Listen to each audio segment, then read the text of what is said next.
Hello everyone. In this video, I will show you how to create a special SuperAdmin folder that gives you quick access to a centralized list of advanced settings in Windows 11. One important note, some of the tools in this folder require administrator permission. If you're on a standard account, Windows may ask for an admin password or block certain changes. To check if you have admin rights, first go to Settings, then select Accounts in the sidebar. In here you can see what type of account you have. To start, right-click an empty space on your desktop, then go to New and select Folder. Now, rename the folder with this exact code. You will find it in the video description so you can copy and paste it easily. Now press Enter.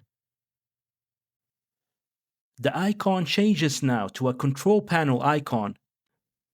Double-click it to see a long list of system tools grouped by category and ready to use.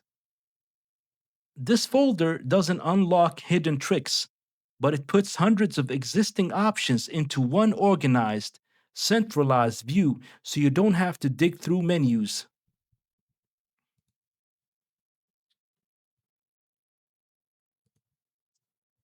Because some of these are advanced settings, only adjust the options you understand. If you want to remove the folder, just delete it from your desktop.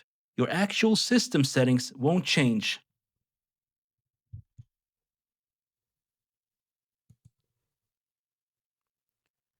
And that's how you create the SuperAdmin settings folder.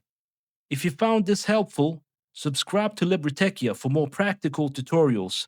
Stay reachable, and I will see you in the next video.